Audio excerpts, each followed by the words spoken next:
Welcome to So Many Sequels, your book club for movies. I'm Josh. I'm Garrett. And And I'm David. I was just going to keep going. I don't know Keep why moving. I did. I just was like, forget it. I'm going to go anyway. David's reputation precedes him, so a lot of times he just doesn't need to be People know I'm introduced. here. That's true. Yeah, they People can know, see it. I walk in a room, people know, oh, he's in there. We're back in a new month now. It's November. Got a brand new theme for the month to talk about, which is going to be food and family. Mhm. That is our theme of the Ooh. month to tie into Thanksgiving and, holidays and all that good stuff that happens around this time of year. We decided this theme, I think, is kind of like, it's like saying, it's like pick a Thanksgiving movie without making it Thanksgiving. You know what I mean? Pretty much. Because, everybody says there's not a lot of Thanksgiving movies. Once you do them, you've done them all. So we'll be Well, talking about that. We tried to do family movies last year, and we did, Yeah. The Fockers, and that was just a terrible time. We I did. know. We Well, did. we did. Is that what we did for Thanksgiving? I think We it was timed for 2 that? years ago, actually. you're I think probably it was. We've done. That's what we did it for, but I don't remember if it was last year or 2 years. I don't remember. Well, go ahead. we'll be watching movies about families and food and these movies that just like, I don't know, that people watch around the holidays, I think. I think our Yeah. selection is going to be close to that. We'll I be agree. kicking off later this week with Uncle Buck, which to me is a quintessential 90s kid holiday movie. Like, I feel like I can remember watching that on a VHS tape at the grandparents' house. You know what I mean? Yes. So we'll be talking about Uncle Buck later in the week. But let's kick off this week with some other fun stuff. We've been watching all kinds of different things. We've been deep into horror all month long for October. We've got a couple horror items to talk about here, but not all of them. I want to hear first. Actually, we should talk about what we did as a group first, and then we can go into our movies. I think so too. Last week, we went to Heirloom Rustic Ales here in Tulsa to see a speaker event hosted by the Art Directors Club of Tulsa. We were invited by a friend of the show, Sarah Power. I'm very grateful for that invitation. So thank you for thinking of us, including us. That was awesome. Yes. But they invited us out to come watch Kat Miller speak. She is a prop master, is her main gig these days. She's currently working on Severance. She's worked on Uncut Gems. She's done a whole bunch of other stuff. She started out as a dancer. She's got this great background in the arts. She's just a really cool, well-rounded person to get to hear speak in Tulsa. Something doesn't happen often, so it was really cool.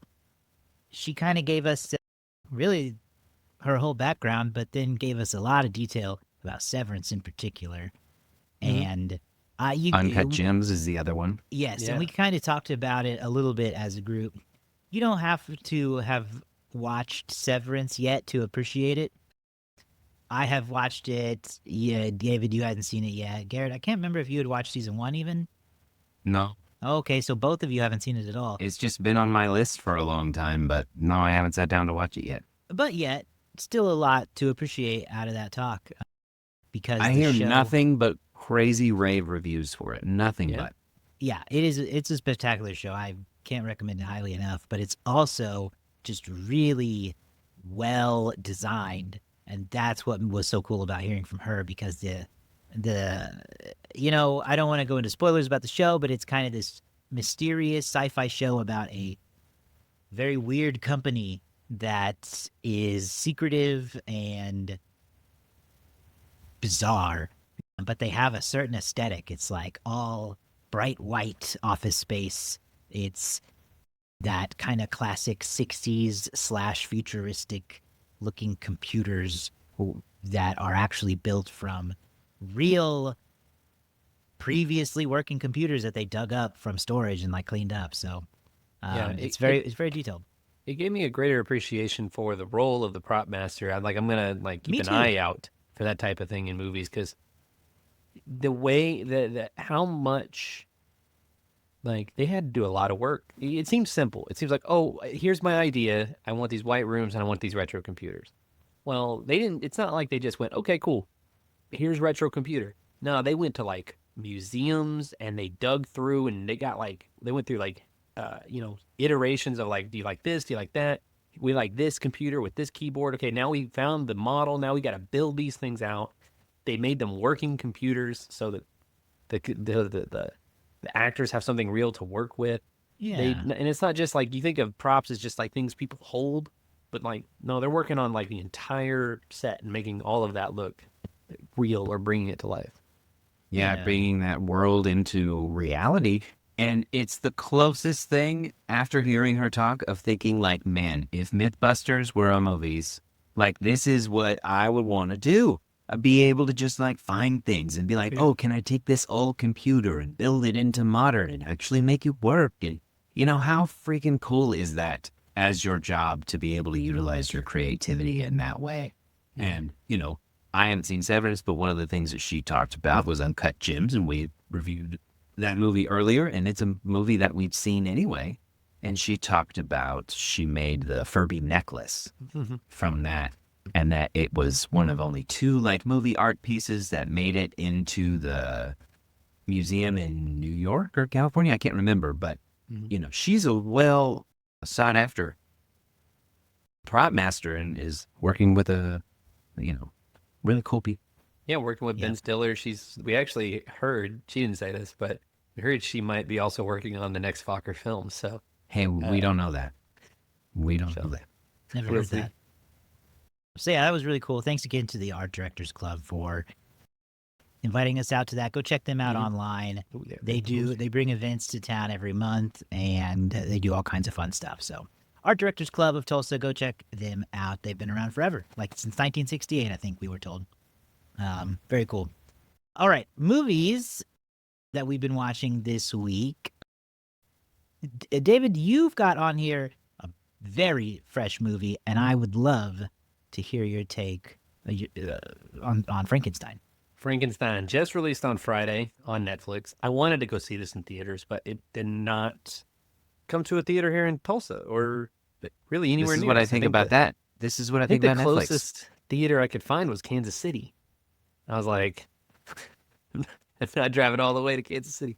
So, no thanks. Now, I had high hopes for this. I was a big fan of Frankenstein in college. I was in a theatrical production of Frankenstein. So it has a near and dear place to my heart. And Frankenstein is one of those films that has been adapted, or one of those stories that has been adapted several times for cinema, but never really that, like, super faithfully. Even some of the more faithful adaptations still take their liberties. And that's kind of the case here again. While this story does borrow things from the book that you don't see in most adaptations, it's Guillermo del Toro's story, ultimately. It has insane production value, the sets, the costumes, whoever the prop master on this was going heavy duty. And, you're going to get, if you've seen Guillermo del Toro's work before, I think you will match your expectations. If you're a big fan of his, then you're going to love this. If you're not a big fan of this, it's probably going to be more what you expect. I thought it was really similar to his adaptation of Pinocchio, the stop motion one that released for Netflix a year or two ago, where it drew more from the source material than most that you'll see, but there's still like his interpretations and his themes and his ideas and sort of his aesthetic is placed over it. Ultimately, I thought it was really good, but I do think that there's some of the complexity that I was looking for wasn't there. I know that's kind of a hard judgment, but there were some characters that I thought had really interesting stories to tell that just kind of get glossed over.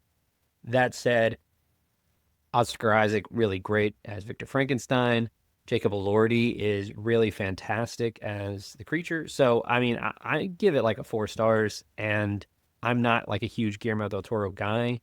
So that's probably a little bit of that might be a little bit of the limit there for me, but ultimately, I would recommend everybody give this a shot because you may take away your own thing from it and really enjoy it. Yeah, that's all I got to say. No, that's awesome because it looks like it's going to be beautiful. Thing that I can appreciate about Del Toro's movies is, man, he put so much detail into how it looks and feels. It looks like, it feels like a play that was staged for a movie. You know what I mean? Like the staging that he puts into his blocking and the thought that he puts behind all of that is purposeful and masterful, and not a lot of people do that. And there is, one of the things, there's sort of a character that is created for the film that, I don't know, I don't feel like added as much. Like, he's in it a lot, but I don't feel like it added as much as some of the characters that weren't included from the story, specifically the character I played. But yeah, Igor, so I mean, Igor. no, there's no Igor, and there is some major plot points that are just not there. Like, they just take some of those out, which I didn't mind those ones as much. But anyway, your mileage may vary, obviously, depending on how much you enjoy the story or how much you enjoy past versions or anything like that. All right, very interesting. I'm going to check it out very soon. Now that it's on Netflix. Because, yeah, I don't.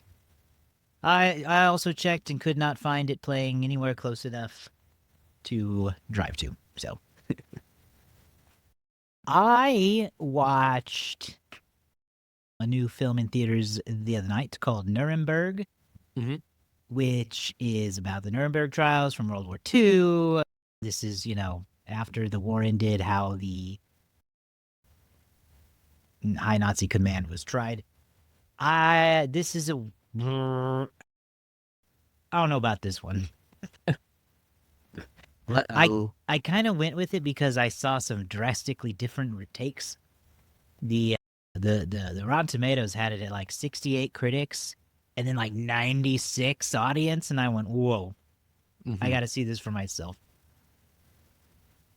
It's like if they tried to make, like, look, it's a court movie. It's a World War II movie about a courtroom drama. It kind of try to make it an action thriller with some like jokey humor in it, and it feels weird. Here's what I mean by it. You got Russell Crowe plays Goring, right? Hermann Goring, which is Hitler's right-hand man, the highest ranking officer still left. Rami Malek plays an American psychologist, military doctor who has been brought in to kind of get the evaluation of all these guys, figure out what their deal is. Honestly, you lost me at Rami Malek. I knew it would. I knew I would. And here's my thing with him on this. I don't even know if this one's his fault. There's something about him where when I watch Rami Malek, I either think he's really good or I think he's so bad that I can't believe I ever thought he was good. And this is another one of those times where I'm like, who is directing him to act this way? Because I've seen him be good. And this is another one of those movies where he's just kind of like all over the place. But they're and Michael Shannon plays a Supreme Court justice who's like way too cool to be and they're like bribing the Pope. They're making quick moves here and there. They're cracking jokes about cracking Nazis and all this stuff. And then there's like a 10-minute sequence of real Holocaust footage that was really jarring. And it just was like, it didn't feel like it met the moment. It felt like it should have probably taken the source material more seriously. It's not that it just like makes fun of it or anything, but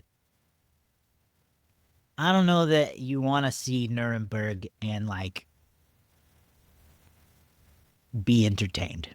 Does that make sense? Yeah. Well, it's a very heavy, complex, topic or time in history or subject. So it's kind of, I don't know. I feel like if you're going to do something like that, you got to treat it with the level of it's damn near so bad it's good, because like there's a part where they take the German high command that they've captured for trial and they lock them in their prison cells, and the American soldier slams the door and goes, "Welcome to Nuremberg," like it's the Rock. Yikes. Welcome Yeah, to no, Earth. thank you. Yeah, it's weird. It's weird. So anyway, that's what I watched this week. That movie's out right now. Mhm. It may be timely in some ways. I don't know. Who said that? Garrett, do you want to tell us about Richie Rich? You want me to talk about Richie Rich coming out of Nuremberg? Yeah. We got to talk about the billionaires now. Well, okay, so actually, that is where I was going to start. Richie Rich is a great person in this movie. You know who's not, though? Is John Larroquette. John Larroquette is not a good guy in this movie, but the Riches, they are the richest family in the world. If you had to guess, how much money you think they got?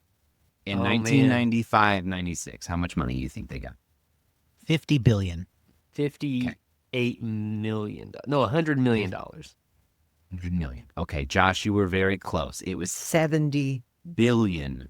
That's a lot for 95 for sure. It is. For it is. 95, that is a lot of money.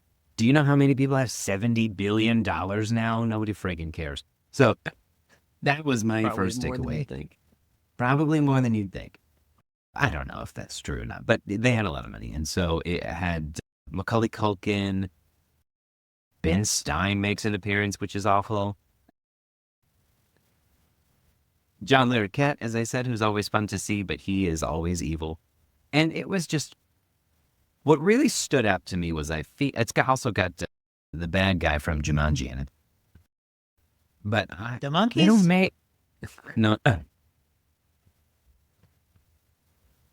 they don't, Jonathan Hyde? yes, thank you. Yeah. They don't make like family movies like this anymore. Like, we're going to talk about some family movies and we're going to see some really good family movies in this area. And I feel like family movies anymore are like big dramas for adults or stupid brain rot almost for kids. Like Yeah. I don't feel like, and I know I don't have a kid, David, maybe you've seen more than me, but I feel like they don't make movies like Richie Rich for kids. No, because they're going anymore. around Like that talking about kind of quality. Cappuccino Ballerina and Tung Tung Tung Sahur and all this Italian brain rot. No, it is a struggle. I think that we've talked about this before. I think what we talked about, I don't remember what we talked about. There maybe we were talking about during the 4th of July or something we were talking about.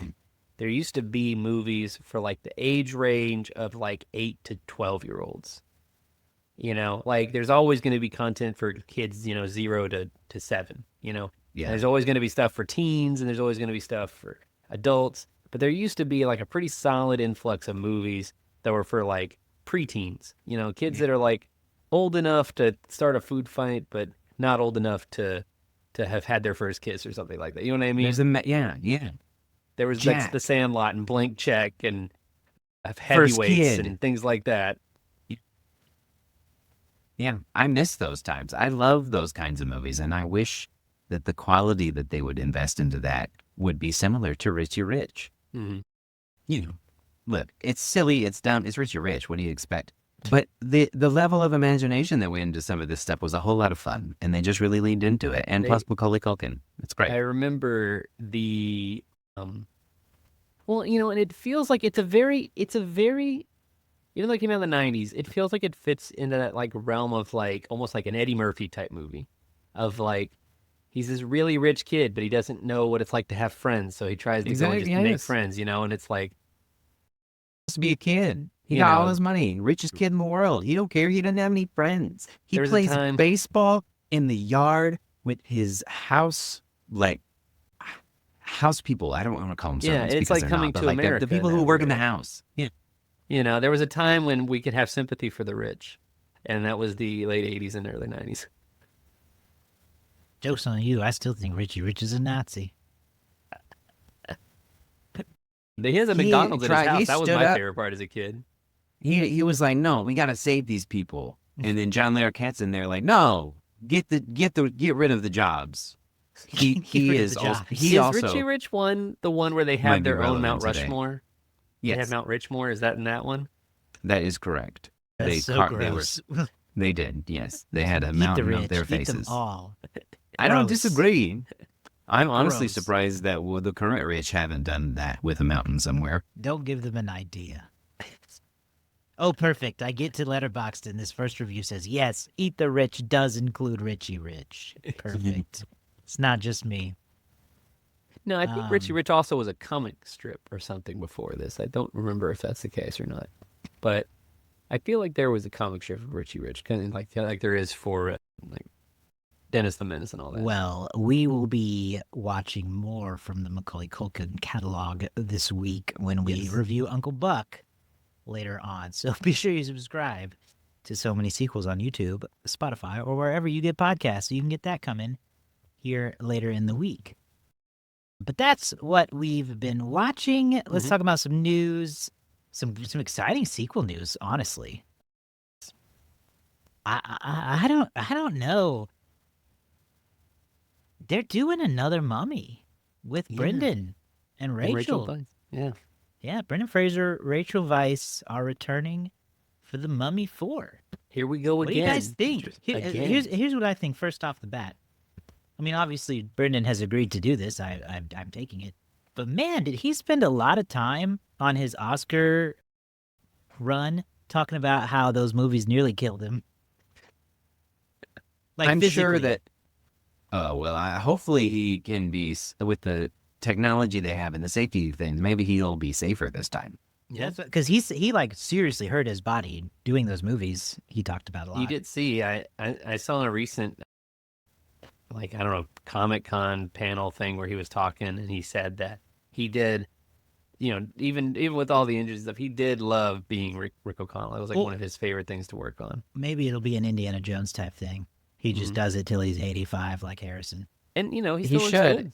Yeah, and I feel like he probably did most of his own stunts to a level in the first one. think I he bet did he back won't then. this time. I bet he Oh, he won't. I can't, bet he'll be right? like, nah, let the younger people take the bumps this time. Yeah. Yeah. Give I me some paid my easy stunts. dues. This one's Yeah. for the youth.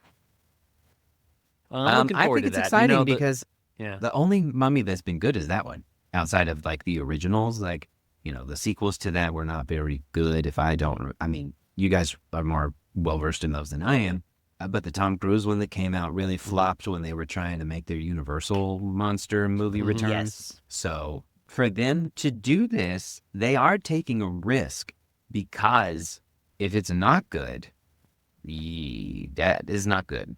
Yeah, and I mean, even the Mummy franchise as it was with Brendan ran out of steam by its third film. The third one, which featured Jet Li and I think maybe Michelle Yeoh, I could have that wrong, but at the very least Jet Li, like it didn't do so hot. People weren't into it.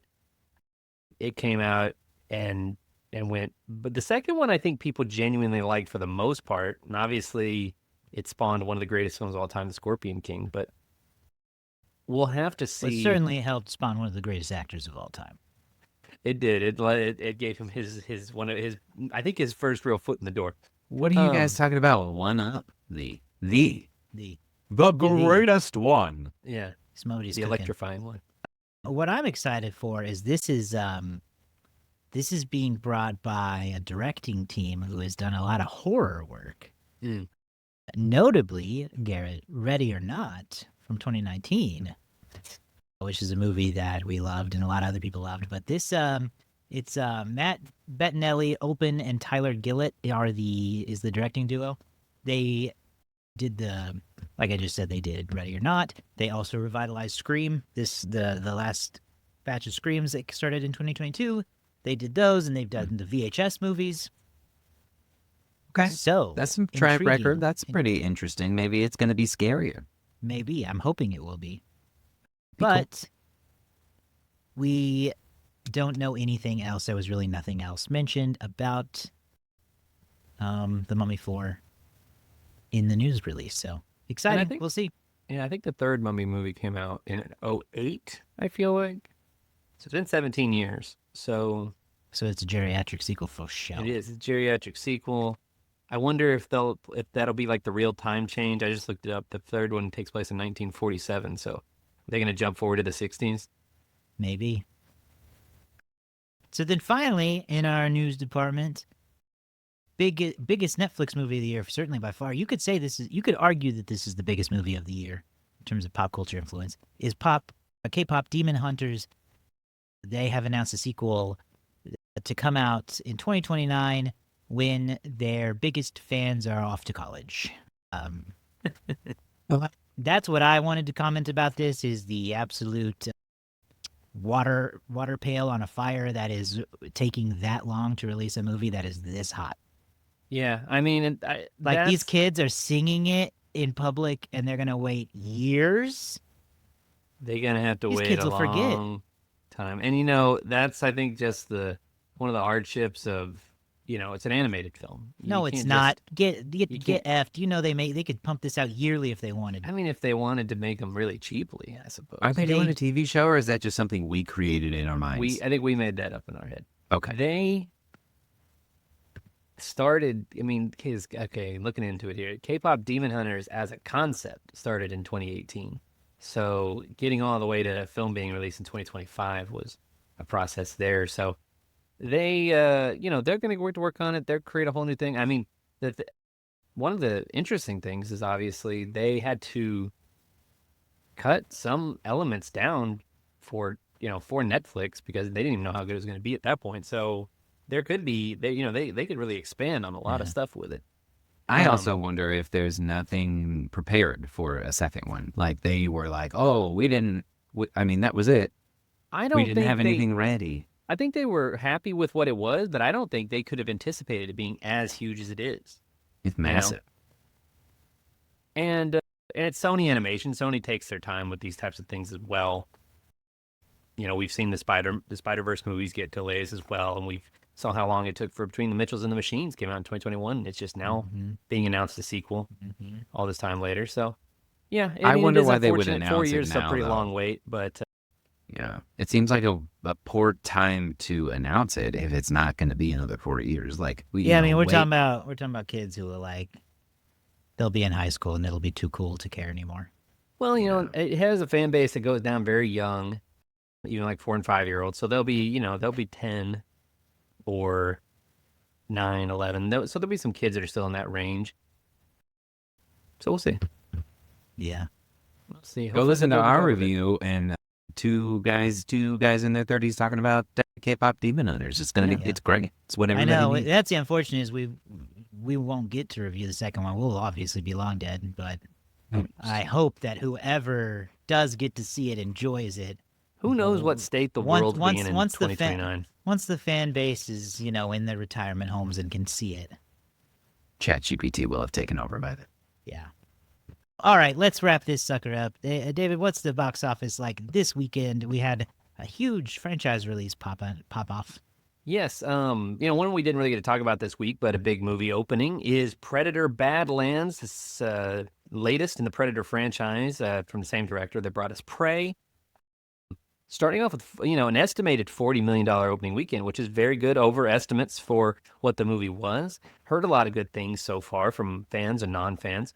So very interesting. This one puts a Predator as the protagonist, which is the first for the franchise. So we'll kind of find out how well that can do. I was hoping to see this one at some point when I get the chance. At number 2, you have Regretting You, bringing in $7.1 million with McKenna Grace, Mason Thames. Black Phone 2 slides to number 3 with $5.3 million. Sarah's Oil, actually a local connection here with the movie. Sarah's Oil is about a young Oklahoma girl who found oil on her land, and the sort of she was, I think, about between 10 and 12 when she found it, and there was this big bidding war to see if she would sell to somebody, and actually filmed partially here in Oklahoma. So definitely do your research on that. Sarah's Oil, heard a lot of good things. And then Josh talked about this one a little earlier. We have Nuremberg debuting with $4 million in the number 5 spot. Movies hitting the theaters next weekend, opening wide. The Running Man, starring Glenn Powell, remake of Austin Schwarzenegger's 1980-something film, 87 maybe. Schwarzenegger himself Stephen King said, novel. huh? And it's the Stephen King book. novel. Schwarzenegger himself said he's super excited to see it because it's the one movie of his that he thought could have been so much better. And then that's his words. Then you have Now You See Me, Now You Don't, also opening next weekend, and a neon slightly horror film, Keeper, opening next weekend as well. So there's your box office rundown and setup for next week. Sweet. All right. Well, like I said, we will be I'm kicking off Food and Family Month with Uncle Buck, so be sure you subscribe to the show. So Many Sequels on YouTube, Spotify, Apple Podcasts, wherever else you get podcasts. We are there. You can go to somanysequels.com and find our past episodes and all of those links. We'll see you there. Get on our social media, Instagram, follow us, leave a comment. We'd love to hear what you're watching this month for Thanksgiving. Bye.